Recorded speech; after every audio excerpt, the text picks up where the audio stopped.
رب العالمين والعاقبة للمتقين والصلاة والسلام على سيد الأنبياء والمرسلين وعلى آله وأصحابه الطيبين الطاهرين أما بعد فأعوذ بالله من الشيطان الرجيم بسم الله الرحمن الرحيم الأخلاء يومئذ بعضهم لبعض عدو إلا المتقين وقال إن أولياؤه إلا المتقون صدق الله العظيم غوث اعظم بمنی بے سر و ساما مددے قبلِ دین مددے کعبہ ایمان مددے انتظار کرم تست من عینی رائے خدا جو خدا بینو خدا دا مددے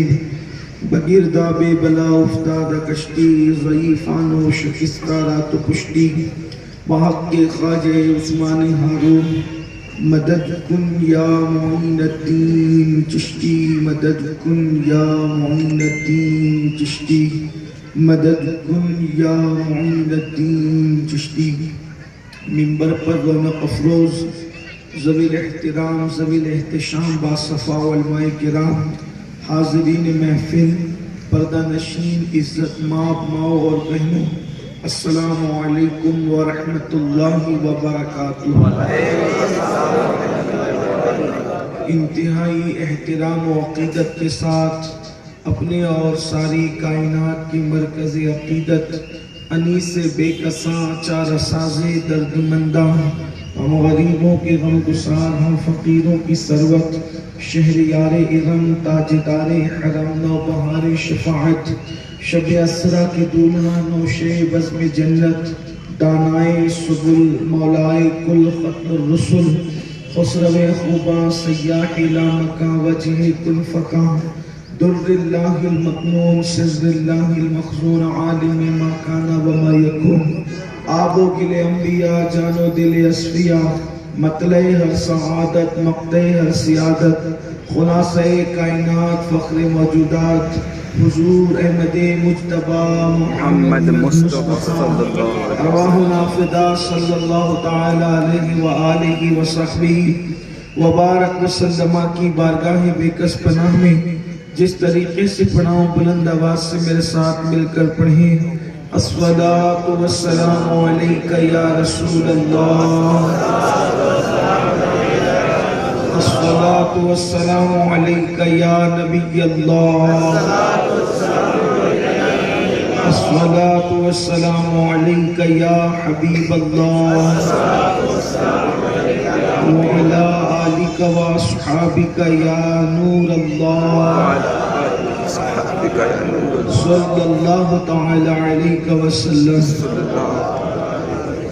تو ہے وہ غوث کہ ہر غوث ہے شیدا تیرا تو ہے وہ غوث کہ ہر غوث ہے شیدا تیرا تو ہے وہ غیث کہ ہر غیث ہے پیاسا تیرا راج کس شہر میں کرتے نہیں تیرے خدام راج کس شہر میں کرتے نہیں تیرے خدام باج کس نہر سے لیتا نہیں دریا تیرا تو گھٹائے سے کسی کی نہ گھٹا ہے نہ گھٹے جب بڑھائے تجھے اللہ تعالی تیرا ورفعنا لک ذکرک ہے سایہ تجھ پر ذکر اونچا ہے تیرا بول ہے بالا تیرا اور تو حسینی حسنی کیوں نہ محی الدین ہو اے خضر مجمع بحرین ہے چشمہ تیرا نبوی ذل علوی برج بطولی منزل حسنی چاند حسینی ہے اجالا تیرا نبوی میہ علوی فصل بطولی گلشن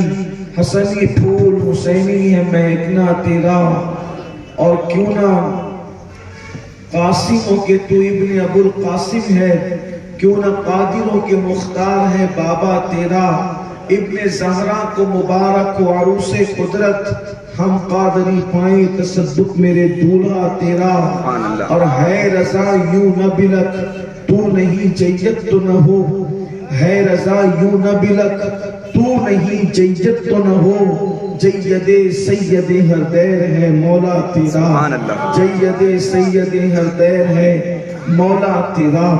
آج کی یہ محفل قطب الاقطاب، غوث الاغواث، غیاث الکونین، سیدنا پیر پیرا میر میرا شیخ عبد القادر جیلانی بغدادی رضی اللہ تبارک و تعالی عنہ کی یاد میں انعقاد پذیر ہے۔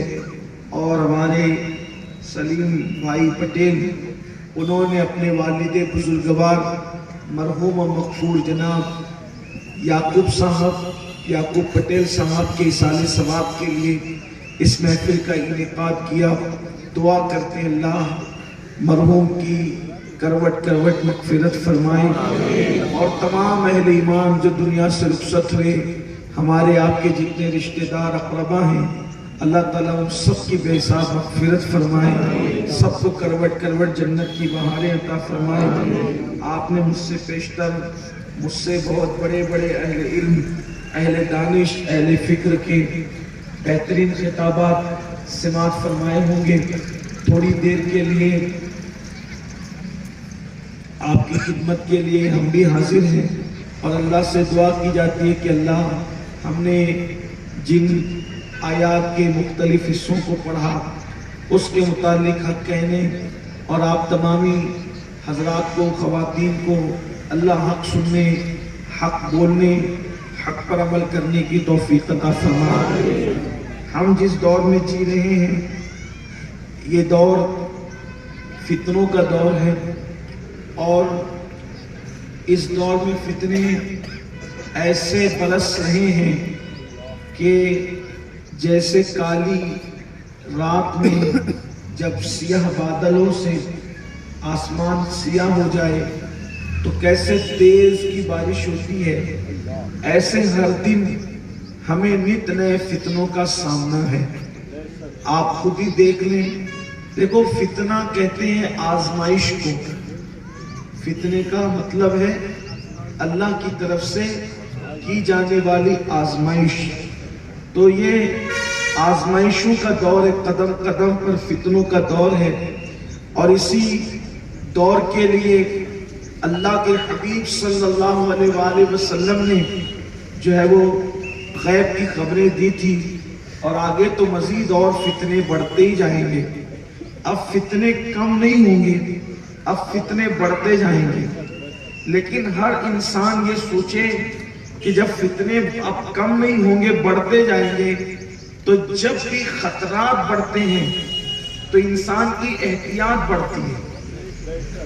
خطرات جتنے بڑھیں گے اتنا ہمیں محتاط ہونا پڑے گا۔ جیسے جتنی بارش آنے کے چانسز بڑھتے جائیں گے اتنا آپ کو بھیگنے سے بچنے کا انتظام کرنا پڑے گا۔ جتنے سردی کے چانسز بڑھتے جائیں گے اتنا آپ کو سردی سے بچنے کا انتظام کرنا پڑے گا۔ جتنے گرمی کے چانسز بڑھتے جائیں گے اتنا آپ کو گرمی سے بڑھنے کا انتظام کرنا پڑے گا۔ اگر آپ نے انتظام کیا سردی اور بارش اور گرمی سے بچنے کا، آپ کی جان بچے گی، آپ کے بچوں کی جان بچے گی، آپ کے گھر والوں کی جان بچے گی، آپ کے دوست احباب رشتہ داروں کی جان بچے گی۔ اگر آپ یہ سمجھیں کہ جو ہوگا دیکھا جائے گا تو پھر موسم آپ کی جان لے لے گا۔ موسم کے فتنے تمہاری جان لے سکتے ہیں، اور دنیا کے اندر رونما ہونے والے یہ فتنے ایمان لے سکتے ہیں۔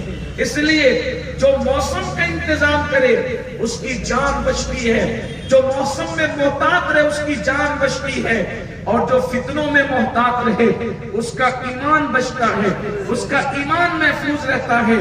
یہ وہی دور آ گیا جس دور کے متعلق اشارے کیے گئے تھے کہ اللہ اکبر، ہاتھوں پہ انگارہ رکھنا آسان ہوگا اور ایمان بچانا مشکل ہوگا۔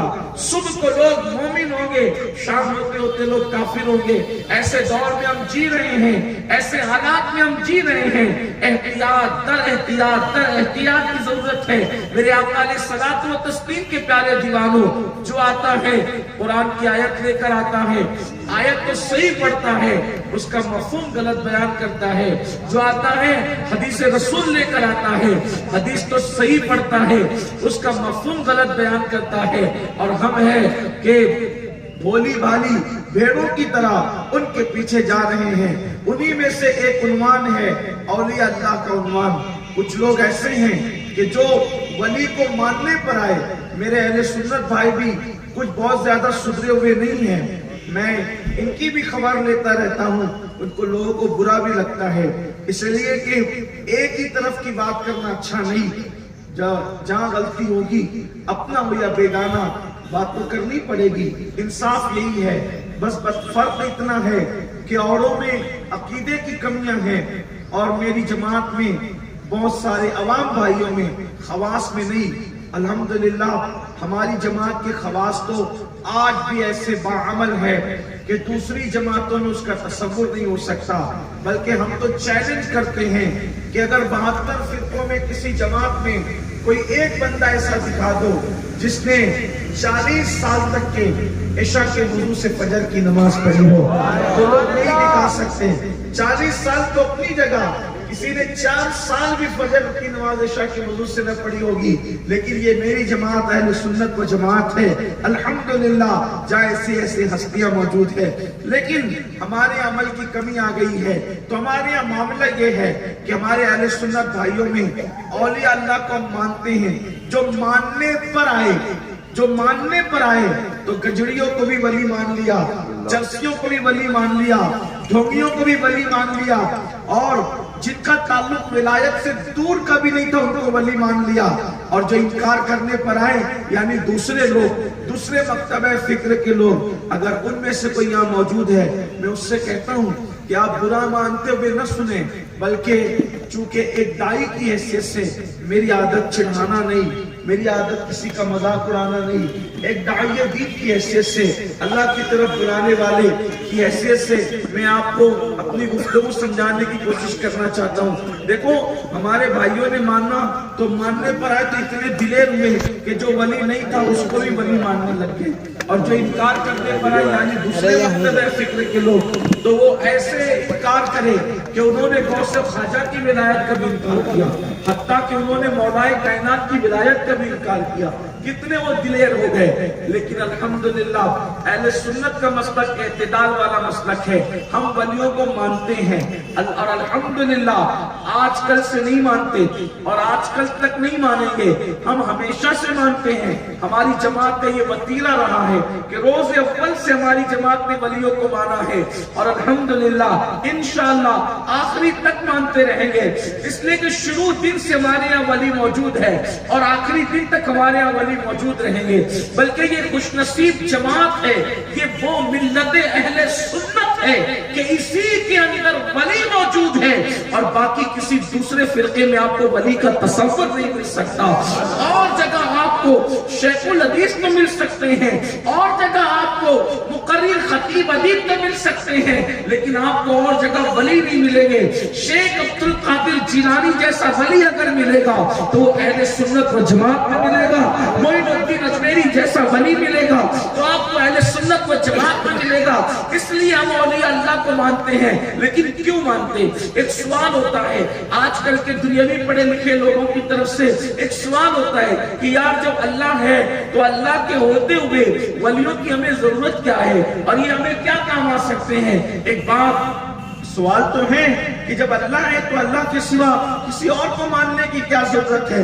دیکھو میرے عزیز بھائیوں، یہی غلطی شیطان سے ہوئی، جو آپ کہہ رہے ہو نا کہ صرف اللہ کو مانیں گے اور کسی کو نہیں مانیں گے، تو اب دو توحید کا تصور آ گیا، تصور توحید دو ہو گیا، ایک تو یوں سمجھ لیا ایک ہے شیطانی توحید اور ایک ہے رحمانی توحید، یعنی کہ اس کو آپ کیوں نام دے دیں کہ ایک شیطانی توحید کا تصور ہے، اور وہ کیا؟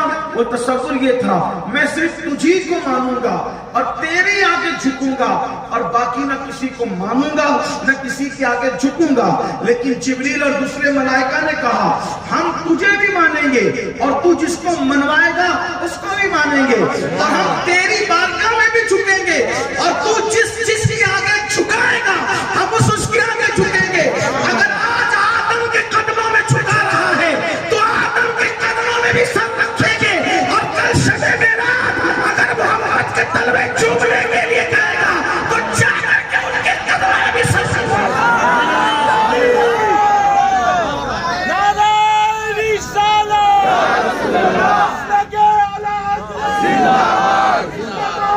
کس کا محبت اہل سنت خواجہ کا ہندوستان.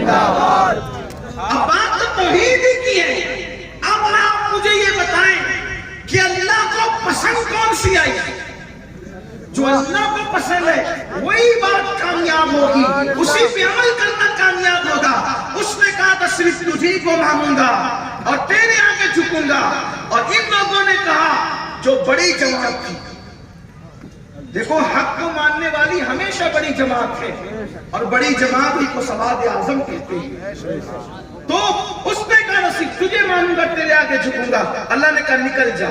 جس نے کہا صرف تجھے مانوں گا تیرے آگے جھکوں گا, اللہ نے کہا نکل جا, مردود کر دیا. اور جنہوں نے کہا تجھے مانیں گے اور تو جسے کہے گا اس کو ہی مانیں گے, اور تیری بارگاہ میں جھکیں گے, اور تو جہاں جہاں جھکائے گا وہاں وہاں جھکیں گے. تو اللہ تعالیٰ نے ان کی توحید کو قبول فرمایا. اور الحمدللہ ہم اہل سنت کی توحید بھی یہی ہے کہ تجھے مانیں گے اور تو جس کو کہے گا اس کو مانیں گے. اور تیری بارگاہ میں بطور عبادت جھکیں گے, تیری بارگاہ میں بطور عبادت جھکیں گے, عبادت کی نیت سے جھکیں گے. اور تو جہاں جہاں جھکنے کے لیے کہے گا وہاں وہاں بطور محبت جھکیں گے. ہاں, کیونکہ عبادت تو تیرے سوا اور کسی کی ہو نہیں سکتی. تو وہاں محبت کے طور پہ جھکنے کا مطلب سجدہ نہیں بلکہ احترام سے جھکیں گے. کبھی ہاتھوں کو چومنے کے لیے, کبھی قدموں کو بوسے دینے کے لیے, کبھی چوکھٹ کو بوسے دینے کے لیے. تو یہ کہنا کہ اللہ کے ہوتے ہوئے ولیوں کی کیا ضرورت ہے. میرے عزیز لوگ یہ بھی کہتے ہیں کہ ان میں اور تم میں فرق کیا ہے. جو مکے کے کافر تھے کہ وہ اللہ کو مانتے تو تھے لیکن 360 کے ساتھ مانتے تھے, اور تم بھی اللہ کو مانتے ہو اور پھر غوث پاک کو ہی مانتے ہو, غریب نواز کو ہی مانتے ہو, مخدوم سمنہ کو ہی مانتے ہو, محبوب الہی کو ہی مانتے ہو. ہم کہتے ہیں نادان ہو تم.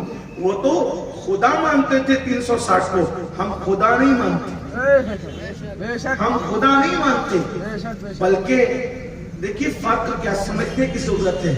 اگر کوئی بندہ اپنے باپ کو چھوڑ کر دوسرے کو باپ کہے یہ جرم ہے. بات سمجھ آتی؟ اپنے باپ کو چھوڑ کر دوسرے کے باپ کو اپنا باپ کہے یہ کیا ہے؟ جرم ہے. بلکہ ابھی بھی جرم ہے. یعنی اگر کوئی باپ بدل دے تو اللہ کے رسول فرماتے کتنا بھی نیک ہوگا اس کی نہ کوئی نیکی قبول ہے, نہ اس کا کوئی عمل قبول ہے, نہ اس کو رسول اللہ کی شفاعت نصیب ہے. وہ سوتا رہے گا تب بھی اس پہ لعنت برسے گی. اگر کوئی باپ بدل دے, بڑا جرم ہے باپ بدلنا. اپنا باپ چھوڑ کر کسی کو باپ کہنا یہ تو جرم ہے ہی ہے. لیکن ایک بندہ وہ ہے جو اپنے باپ سے پیار کرتا ہے اور اپنے باپ کو باپ ہی کہتا ہے, باپ ہی مانتا ہے, لیکن اس کے بعد باپ کے بھائی کو چچا جان اس لیے کہتا کہ یہ میرے باپ کا بھائی ہے, باپ کی بہن کو پھپھی جان اس لیے کہتا اور خدمت کرتا ہے یہ میری باپ کی بہن ہے, باپ کی ماں کو دادی جان کہہ کے اس کی جوتیاں اس لیے سیدھی کرتا ہے یہ میرے باپ کی ماں ہے. اسی طریقے سے آپ اور قیاس کرتے چلے جائیں تو رشتے بڑھتے چلے جائیں گے. اب کوئی کہے کہ پاگل ہو گیا, باپ کو چھوڑ کر کے پھپھی چچا دادی دادا کے پیچھے پڑا. کہا باپ کو کہاں چھوڑا اس نے؟ اس کے دل میں باپ کی محبت کی کتنی بڑی دلیل ہے یہ کہ یہ باپ کے بھائی سے جب اتنا پیار کرتا ہے تو باپ سے کتنا پیار کرتا ہوگا. جب یہ باپ کی بہن سے اتنا پیار کرتا ہے تو یہ باپ سے کتنا پیار کرتا ہوگا. یہ باپ کی امی سے اتنا پیار کرتا ہے تو یہ باپ سے کتنا پیار کرتا ہوگا. بولو جو رشتے ہمارے جڑتے ہیں دادی کی وجہ سے باپ کا رشتہ جڑتا ہے یا باپ کی وجہ سے دادی کا رشتہ جڑتا ہے؟ ہمارے لیے اصل ماں باپ ہیں. اب جو ماں باپ کے ہوتے چلے جاتے وہی ہمارے رشتہ دار ہوتے چلے جاتے. یہی تو طریقہ ہے. اصل کون ہے؟ ماں باپ ہیں. جو ان کے رشتہ دار وہ ہمارے رشتہ دار. تو ان کے رشتہ داروں سے جو محبت ہے وہ ان کی وجہ سے ہے. تو اب اندازہ یہ کرنا ہوگا, کوئی اس میں اعتراض عقل مند نہیں کر سکتا کہ پھوپھی سے پیار کر رہا ہے. لوگ کہیں گے واہ, جب باپ کی بہن کا اتنا اکرام اور خدمت ہے تو باپ کی کتنی خدمت اور اکرام اور احترام ہوگی. بلا تمثیل جیسے تمہارے رشتہ دار ہیں ویسے اللہ کے رشتہ دار ہیں, لیکن اس میں فرق یہ ہے کہ تمہارے خونی رشتے ہیں لیکن اس کے رشتے لم یلد ولم یولد، نہ اس کا کوئی باپ ہے نہ وہ کسی کا باپ ہے، نہ اس سے کوئی پیدا ہوا نہ کوئی اس سے کوئی پیدا ہوا نہ وہ کسی سے پیدا ہوا، وہ ہمیشہ سے ہے، وہ ہمیشہ رہے گا، وہ اصلی ہے، وہ ابدی ہے، لا مثل له ولا مثال له ولا جواب، اس کی نہ کوئی مثل ہے نہ کوئی مثال ہے، نہ اس کا کوئی جواب ہے، وہ لا شریک ہے، اس کا کوئی شریک نہیں ہے، اس کے کوئی برابر نہیں ہے، لیکن اس کے بھی رشتہ دار ہیں، خون والے نہیں، اس کے محبت والے رشتہ دار ہیں، اس کے کچھ دوست ہیں، اس کے کچھ یار ہیں، اس کے کچھ دوست ہیں، اس کے کچھ یار ہیں، تو وہ کون لوگ ہیں؟ انہی کو ولی اللہ کہا جاتا ہے، اللہ کے ولی کہا جاتا ہے، اللہ کے مقرب کہا جاتا ہے، اللہ کے محبوب کہا جاتا ہے۔ تو اب جس طریقے سے باپ کی بنیاد پر چچا سے پیار تھا بلا تمثیل، شیخ عبد القادر جیلانی سے پیار اس لیے نہیں کہ وہ جیلان میں پیدا ہوئے، ان سے پیار اس لیے ہے کہ وہ میرے اللہ کے ولی ہیں۔ جیلان میں تو اور بھی لوگ پیدا ہوئے، تو اور لوگوں سے جو پیار نہیں ہے، قریب سے پیار کیوں؟ کیونکہ یہ اللہ کے ولی ہیں، اللہ کے قریبی ہیں، اللہ نے ان کو اپنا ولی کہا، یہ اللہ کے مقربین ہیں، یہ اللہ کے محبوبین ہیں، ان سے پیار کرو گے تو یہ اللہ ہی سے پیار ہے۔ بلکہ اللہ کی محبت کا اندازہ ان کی محبت کے اندازوں کی بنیاد پر ہوتا ہے، بلکہ اللہ تو اوروں سے پیار کرنے کو اپنی محبت کی کسوٹی عطا کرتا ہے۔ ایک مرتبہ اللہ نے جناب موسیٰ سے پوچھا، اے موسیٰ یہ بتا تو نے میرے لیے کیا کیا؟ تو جناب موسیٰ نے کہا نمازیں تیرے لیے پڑھی، روزے تیرے لیے رکھے، دین کی خدمت تیرے لیے کی۔ کہا نا موسیٰ یہ تو تم نے اپنے لیے کیا، میرے لیے کیا کیا؟ تو جناب موسیٰ نے کہا مولا تیرے لیے کیا کر سکتا ہوں؟ تو کہا میرے لیے کسی سے محبت کرنا ہوتا ہے، میرے لیے کسی سے پیار کرنا ہوتا ہے۔ مطلب کیا؟ نہ وہ تیرے خون کا رشتہ دار ہو، نہ وہ تیرے قبیلے کا رشتہ دار ہو، نہ وہ تیرے شہر کا رشتہ دار ہو، نہ وہ تیرے علاقے کا رشتہ دار ہو، صرف اس لیے محبت کر کے یہ اللہ والا ہے جو اللہ کے لیے یوں محبت کرتا ہے، اللہ قیامت کے دن اس کو نور کی کرسی پر بٹھائے گا، نور کے ممبروں پہ بٹھائے گا، اور انبیاء دیکھ کے اس کو رشک کریں گے یہ کون ہے کہ سب نفسی نفسی میں ہے اور یہ نور کے ممبر پہ بیٹھا ہے۔ اللہ فرمائے گا یہ نہ کوئی نبی ہے، نہ ولی ہے، نہ شہید ہے، بلکہ میری خاطر میرے پیاروں سے محبت کرنے والا تھا۔ اللہ اکبر۔ آپ میں کے بہت سارے ہیں جو حضور غوث پاک سے ظاہری طور پہ نہ کوئی رشتہ داری رکھتے ہیں، نہ کوئی علاقائی رشتہ تعلق رکھتے ہیں، لیکن کتنا پیار کرتے ہیں۔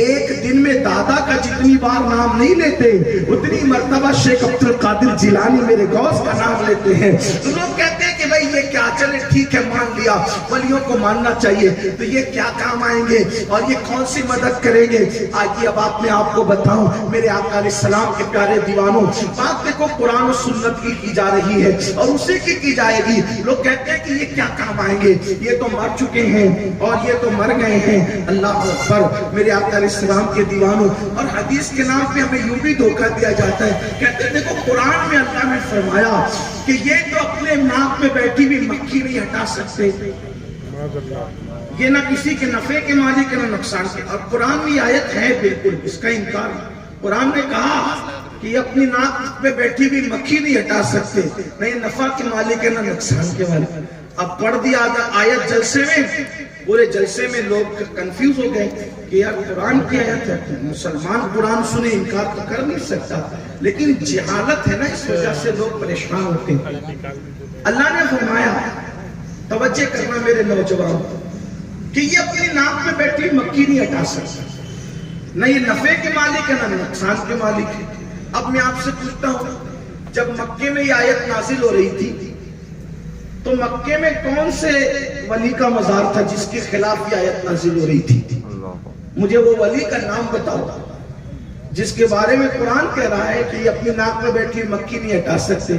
یہ جو ہمارے ولیوں کی قبروں پہ پڑھتے ہیں کہ ناک میں بیٹھی مکھی نہیں ہٹا سکتے، تو مجھے بتایا جائے کہ مکے میں کون سا ولی تھا جس کے خلاف رسول اللہ پر آیت نازل ہو رہی تھی؟ مکے میں کون سا ولی تھا جس کے مزار پہ میلے لگ رہے تھے؟ مکے میں کون سا ولی تھا جس کے مزار پہ لوگ جا کر کے فاتحہ پڑھ رہے تھے؟ تو یہ دھوکہ نہیں ہے۔ اس وقت تو کون ولی تھا؟ اس وقت کس کا مزار تھا؟ اس وقت کہاں فاتحہ پڑھی جا رہی تھی؟ نادانو، اس وقت تو کوئی مزار ہی مکہ المکرمہ میں بحیثیت ولی نہ تھا، تو پھر آیتیں کس کے خلاف اتر رہی تھی؟ بتوں کے خلاف اتر رہی تھی۔ تو بت ہوتے ہیں نا تو ان کی ناک میں مکھی بیٹھتی ہے، ولی کے بعد مثال تو ناک میں کبھی مکھی بیٹھ بھی نہیں سکتی، کیونکہ وہ تو قبر کے اندر رہتے ہیں، تو جو قبر کے اندر ہے اس کے ناک میں مکھی کیسے بیٹھے گی؟ یہ پاگل پن کی باتیں ہیں کہ نہیں ہے کہ ناک میں مکھی نہیں ہٹا سکتے؟ ارے نادان، ناک میں مکھی اس کے بیٹھے گی نا کہ وہ جو بت بن کر کے کھڑا ہے، جو جنت میں آرام سے لیٹا ہوا ہے، جس کی قبر جنت کے باغوں میں سے باغ بنی ہوئی ہے، وہاں مکھی نے بیٹھنا کب ہے اور وہ مکھی کو نے اڑانا کب ہے؟ تو یہ سب چیزیں جو بتوں کے لیے نازل ہوئی، یہ اللہ کے محبوب اور مقرب بندوں کے لیے پڑھ کے تمہیں دھوکہ دیتے ہیں۔ اب سنو، ولیوں کے لیے وہ نہیں جو یہ بتوں والی پڑھتے ہیں، ولیوں کے لیے تو یہ ہے، انا انا اولیاء اللہ خوف علیہم ولا هم يحزنون۔ آگاہ جاؤ جو اللہ کے دوست ہیں، نہ انہیں خوف ہے نہ غم ہے، اور اللہ فرماتا ہے ان کی شان یہ ہے، اللہ اکبر، لا خوف علیہم ولا هم يحزنون لهم البشرى فی الحیات الدنیا وفی الآخرہ۔ ان کے لیے بشارت ہے دنیا میں بھی، ان کے لیے بشارت ہے آخرت میں بھی۔ لا تبدیل لکلمات اللہ، اور اللہ کے کلمات نہیں بدلتے۔ اللہ اکبر۔ پھر میرا اللہ ارشاد فرماتا ہے ذالک هو الفوز العظیم، اور یہ وہ لوگ ہیں جن کو اللہ نے بڑی کامیابی عطا فرمائی ہے۔ یہ ولیوں کی شان قرآن بیان کرتا ہے۔ قرآن ولی کی شان کیسے بیان کرتا ہے کہ پلک کے جھپکتے اللہ کا ولی تخت بلقیس کو بارگاہ سلیمان میں پیش کر دیتا ہے۔ اللہ اپنے ولی کی شان یوں بیان کرتا ہے، اللہ قرآن میں ولی کی شان یوں بیان کرتا ہے کہ اللہ اکبر، حضرت عیسیٰ علیہ السلام کی امت کے ولی مردے کو زندہ کر دیتے ہیں۔ سورہ یاسین اٹھا کر پڑھیں، سورہ یاسین کا مضمون کیا ہے؟ یہی مضمون ہے جو میں نے 2 جملوں میں پیش کیا۔ اس میں جو واقعہ ہے کہ اللہ اکبر، عیسیٰ علیہ السلام کے اٹھائے جانے کے بعد آسمان پر ان کی امت کے ولی دعوت و تبلیغ کے لیے گئے اور مسائل میں پھنس گئے۔ بڑا لمبا قصہ، اس کی طرف نہیں جاتا، تو انہوں نے مردہ زندہ کیا۔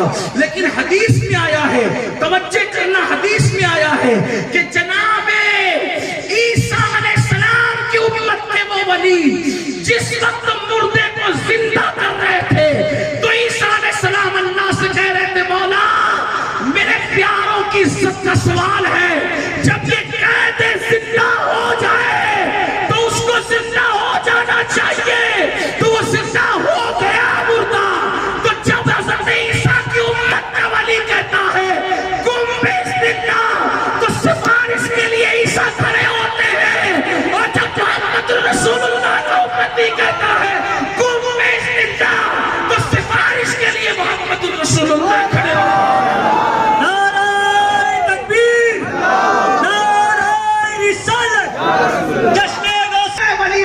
زندہ کیا، ورنہ سورہ یاسین اور کون سی چیز کا نام ہے جسے آپ قرآن کا دل کہتے، کبھی اس کا ترجمہ اور تفسیر تو پڑھ کے دیکھو۔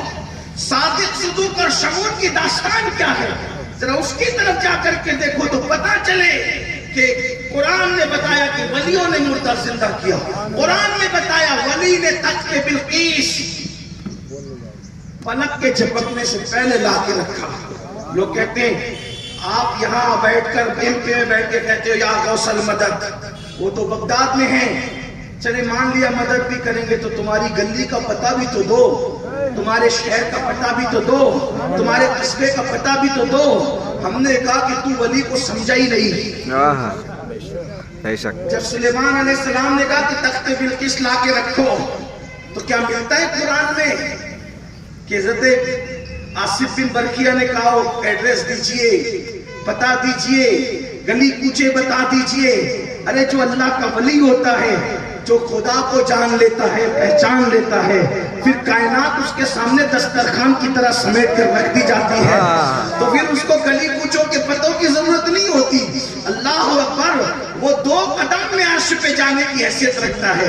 جس کے لیے عرش پر آنا جانا کوئی مشکل نہ ہو، اس کے لیے زمین کی سیر کون سی مشکل سی چیز ہے، اور انہوں نے پلک کے جھپکتے لا کے رکھا۔ قرآن بیان کر رہا ہے، اگر قرآن کو بیان کر کے مسلمان ہو، اگر قرآن کو مان مان کر مسلمانوں، تو قرآن تو کہہ چکا، ولی کے بارے میں قرآن کہہ رہا ہے اللہ اکبر، بے موسم کے پھل ایک ولیہ کے حجرے میں نظر آتے ہیں، اسی ولیہ کو مریم بنت عمران کہتے ہیں۔ سبحان اللہ اکبر، لوگ کہتے ہیں اللہ تو ہر جگہ سے سنتا ہے، پھر ولیوں کے آستانے پہ جا کے دعا کا کیا مطلب؟ ہم کہتے ہیں یہ تو زکریا سے کوئی پوچھے علیہ السلام کہ اللہ ہر جگہ سے سنتا ہے، پھر حجرے مریم سے پکارنے کی ضرورت کیا ہے، محراب مریم سے پکارنے کی ضرورت کیا ہے؟ لیکن پھر ہوا بھی کیا، حضرت زکریا نے ہر جگہ سے پکارا، لیکن یہ اللہ کی شان ہے، اللہ اکبر، اللہ تبارک و تعالیٰ کی شان سمدیت ہے، وہ بے نیاز ہے۔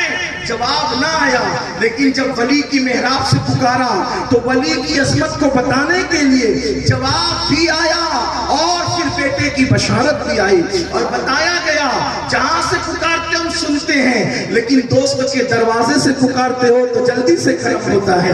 یہ قرآن کہہ رہا ہے، قرآن اٹھا کر کے آپ پڑھیں، اللہ تعالیٰ انبیاء کے ذریعے سے اولیاء کی عظمت بتاتا ہے۔ میرے آقا علیہ السلام کے دیوانوں، اپنے ولیوں کی شان یوں بیان کی جاتی ہے کہ اصحاب کہف کے غار کے دہانے پر کتا بیٹھا ہوا ہے، اللہ نے ولیوں کی چوکھٹ پر بیٹھنے سے اس کتے کو جنتی بنا دیا ہے۔ یہ ولیوں کی شان ہے۔ لوگ کہتے ہیں قرآن میں ولیوں کا ذکر نہیں، جھوٹ بولتے ہو، مکر کرتے ہو، یا تمہیں قرآن کا علم نہیں، یا پھر تم قرآن پہ بہتان باندھتے ہو، اور جو قرآن کا عالم نہ ہو اس کے پیچھے کیسے چلے، اور جو قرآن پہ جھوٹ باندھے اس کے پیچھے کیسے چلے؟ ارے چلے تو اس کے پیچھے چلے کہ سبحان اللہ، لوگ جو قرآن نہیں صرف بلکہ قرآن کے حروف دیکھتے ہیں تو ان حروف میں بھی انہیں مصطفیٰ جان رحمت کی شان نظر آتی ہے، اور گزشتہ صدی میں وہ ہمارا امام ہے جسے دنیا امام اہل سنت کہتی ہے، اور وہ کہتے ہیں قرآن کے حروف کو دیکھ کر کے کاف کے سو، ہاں تہن یا ابرو، آنکھیں عین صاف، کاف یا عین صاف، ان کا چہرہ نور کا۔ یہ تو تمیدی طور پر چند کلمات میں نے عرض کیے، اصل بات یہ جو میں نے آیت پڑھی ہے کہ لوگ یہ کہتے ہیں کہ یہ بتائیں کہ جب یہ ولی ہیں، چلے مان لیا ولی ہیں، تو یہ کیا کام آئیں گے اور کب کام آئیں گے اور کیوں کر آئیں گے؟ تو ایک بات میں آپ کو بتاؤں، قرآن میں اللہ فرماتا ہے الاخلاء یومئذ بعضهم لبعض عدو، کہ قیامت کے دن تمہارے جتنے گہرے اور پکے دوست ہیں وہ سب تمہارے دشمن بن جائیں گے۔ مضمون قرآن شریف کی آیت، جتنے تمہارے گہرے اور پکے دوست سب دشمن بنے گے۔ حالانکہ اس دن کے لیے ہمارے پاس کوئی تیاری نہیں ہے۔ ماں بیٹے کے کام نہیں آئے گی، بیٹا ماں کے کام نہیں آئے گا، باپ بیٹے کے کام نہیں آئے گا۔ گزرا کرے پدر سے، گزرا کرے پسر پہ، پدر کو خبر نہ ہو، منظر وہ ہوگا۔ باپ کو پتہ بھی نہیں چلے گا بیٹے پہ کیا گزر رہی ہے، بھائی کو پتہ بھی نہیں چلے گا بھائی پہ کیا گزر رہی ہے، اور اگر کوئی کسی سے نیکی مانگے تو وہ نیکی بھی نہیں۔ یہ بھی بہت بڑا المیہ ہے۔ ایک دن ایسا آنے والا ہے، قرآن اس کے بارے میں کہہ چکا کہ ایک دن ایسا آنے والا ہے کہ تمہارا باپ تمہارے کام نہیں آئے گا، تمہارے بیٹے تمہارے کام نہیں آئے گا، تمہاری بیویاں تمہارے کام نہیں آئے گی۔ لیکن بڑی معذرت کے ساتھ اے میرے مسلمانوں، ہم تو یہ بھروسہ کر کے بیٹھے ہم سنی جنتی ہیں، ہمیں نماز کی کیا ضرورت ہے؟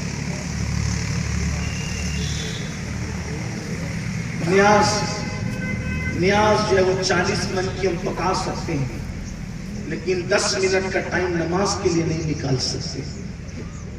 میں نیاز کا مخالف نہیں، لیکن اتنا ضرور سنیوں کے مجمع میں کہنے کی جرات رکھتا ہوں، جس کی نماز ہے اسی کی نیاز ہے، جس کی نماز نہیں وہ اپنی نیاز کی قبولیت کا تصور چھوڑ۔ مجھے بہت اچھا لگتا ہے میرے جوان آج کل نعرہ لگاتے لبیک یا رسول اللہ، اچھی بات ہے۔ کبھی یہ نعرے کے بارے میں سوچا نعرے کا مطلب کیا ہے؟ جدھر سے جو آواز ہے اس کے ساتھ چلنے کا طریقہ ہے، اچھی بات ہے، کوئی بات نہیں، نعرہ اچھا ہے، مجھے کوئی اختلاف نہیں۔ اس نعرے کا مطلب کبھی سوچا کیا ہے؟ کیا مطلب؟ لبیک یا رسول اللہ میں حاضر ہوں۔ کیا نعرہ لگایا؟ یا رسول اللہ۔